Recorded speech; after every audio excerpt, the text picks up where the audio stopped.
नमस्कार, आपण पाहत आहे भांडा फोड न्यूज. एका दमात भ्रष्टाचारी कोमात. सोशल मीडिया, कर्जबाजारी, गुन्हेगारी, सट्टेबाजी, चोरी, मटका, जुगार, दारू, सावकारशाही, न्यायाच्या प्रतीक्षेत प्रशासन. भांडाफोड न्यूज. एका दमात भ्रष्टाचारी कोमात. स्विफ्ट कारला भीषण अपघात. एकाच कुटुंबातील चौघांचा भयंकर अंत. बहीण भावाची भेट अधुरीच. परभणीच्या जिंतूर तालुक्यातील चारठाणा जवळील गणेशपूर शिवारात रविवारी सायंकाळी भीषण अपघात झाला असून या अपघातात एकाच कुटुंबातील चौघांचा जागीच मृत्यू झाला. भरधाव वेगातील ट्रॅव्हलर्स आणि स्विफ्ट डिझायर कार यांच्यात झालेल्या या जोरदार धडकेत अन्य 4 जण जखमी झाले आहेत. याबाबत सविस्तर माहिती अशी की सय्यद इस्माईल सय्यद मेहबूब हे हिंगोली जिल्ह्यातील वसमत येथील रहिवासी आहेत. रमजान ईदचा सण साजरा केल्यानंतर रविवारची सुट्टी असल्याने सय्यद अजहर हे आपल्या कुटुंबियांसह मंठा येथील आपल्या बहिणीला भेटण्यासाठी कारने निघाले होते. काल रविवारी दिनांक 22 मार्च रोजी दुपारी 2च्या दरम्यान हे कुटुंबीय आपल्या कारने चारठाणा मंठा महामार्गावरून जात होते.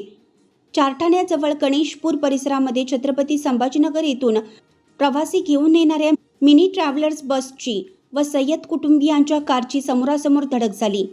या अपघातानंतर कार रस्त्याच्या कडेला जाऊन पलटली. या अपघातात सय्यद अबिदा मेहबूब, सय्यद सुमया अबिदा, सय्यद अबिद या तिघांचा जागेवरच मृत्यू झाला. तर त्यांचा भाऊ सय्यद इस्माईल सय्यद मेहबूब हे गंभीर जखमी झाले होते. त्यांना छत्रपती संभाजीनगर येथे उपचारासाठी नेत असताना त्यांचा वाटेतच मृत्यू झाला. तसेच सय्यद साहिदा अबिद, सय्यद जोहेरा अंजुम आबिद व सय्यद मिरज हे गंभीर जखमी झाले आहेत. छत्रपती संभाजीनगर व सय्यद मिरज हे गंभीर जखमी झाले आहेत.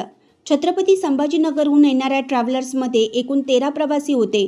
त्यापैकी 4 ते 5 जण जखमी झाले असून त्यांच्यावर मंठा ग्रामीण रुग्णालयात उपचार सुरू आहेत. दरम्यान अपघातानंतर स्थानिक नागरिकांनी तात्काळ मदतीसाठी धाव घेतली. वाहनाचे पत्रे कापून जखमींना बाहेर काढण्यात आलं. घटनेची माहिती मिळताच पोलिसांनी घटनास्थळी धाव घेत वाहतूक सुरळीत केली. या भीषण अपघातामुळे संपूर्ण परिसरात हळहळ व्यक्त होत असून वेग मर्यादा आणि सुरक्षित वाहन चालन याबाबत पुन्हा एकदा प्रश्न उपस्थित झाले आहेत.